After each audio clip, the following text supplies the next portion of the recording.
Ибрахим алейхиссаламға екі періште келеді, адамның кейпінде. Біз екі хабармен кеп тұрдық дейді. Біреуі сүйінші, біреуі қорқынышты дейді. Сүйіншісі дейді, Сара анамыз жүкті болады дейді. Тамақтасып жүрген Сара анамыз ойбай көтек дейді жаңа. Біздің жақта сөйтіп айтады әжелер. Сөйтіп айтады. Мен жаңа нем тоқтап қалған ғой дейді да. Бала көтеретін уақытым тоқтап қалған дейді да. Жасы үлкейіп кеткен екен Сара анамыздың. Сонда періштелер дейді, Алла бір нәрсеге бол деп айтса, оның үкімі талқыланбайды. Кун фаякун. Бол деп болады, болды. Талқыланбайды ол. Сара анамызға жүкті боласың деді.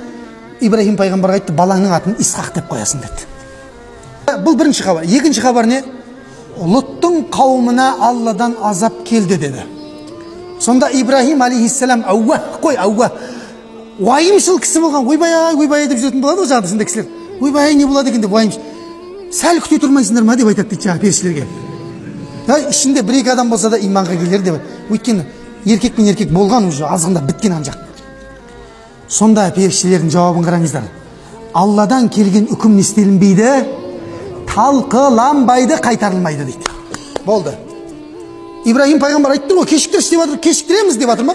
Пайғамбарсың ғой сен айтып тұрған, кешіктіреміз деп жатыр ма? Жоқ, болды деді. Талқыланбайды деді ол. Дәл сондай мына жерде. Алла тағала айтып жатыр. Біз жіберіп қойдық деді азапты ілгерідегі қауымдарға. Болды, ол енді міндетті түрде жетеді ол қауымға дейді Алла тағала айтады.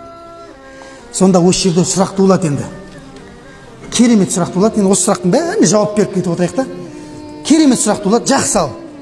Ана пайғамбарлардың бәрін қауымын азаптап жатыр Алла тағала. Дұрыс па? Лұттың қауымы шектен шықты, кетті. Аттың қауымы шектен шықты, кетті. Самудтың кетті, Шуайбтың қауымы кетті. Мұсаның фирғауындары кетті. Дұрыс па? Бәрі өліп жатқан кезде деп Құдайға сыйындық деді, бірақ ешқайсысы пайда бермеді ғой. Енді қараңыздар. Мыналар Алланың ең ана бүкіл пайғамбардан сүйіктісі болған пайғамбарға зиян келтіріп жатқан кезде неге Құдай бұларға азап түсірмей жатыр? Болды ғой, енді жететін нәрсе жетіп бітті ғой. Сұрақ. Көрдіңіз ба?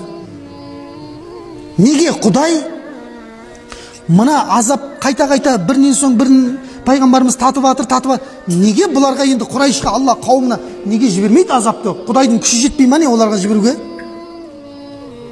Жеткенде бар ғой, біртіндеп өлтіреді ғой Құдай, масамен өлтірсе де оларды. Дұрыс па? Абу Жахилге бір маса, ана отбаға бір құмырсқа десе, құмырсқалар барып өлтіріп кетеді, ана ұйықтап жатса да, тірі болса да. Құдайдан бұйрық келді ма, көк пен жердің ортасы Алланың әскеріне айналып кетеді дейді. Болды. Ауа, жел, бұлт бәрі Алланың әскеріне айналып кетеді. Сонда неге сұрақ туылады ғой? Неге? Айтыңыздар сіздер, неге ұйықтатпай жатыр ғой осы сұрақмен мазалап? Қияметке қалдырды дейді. Жүрекпен иман емес, қорыққандықтан иман келтірген болады дейді. Аллаху акбар. Бізде бір сыйлық бар деп жатыр тәгін. Ай, машалла. Мінекей. Мен өзім кітабым, өзім сыйлығым сізге деп қойдым. Менің сыйлығым, тәкең сыйлығы менің емес.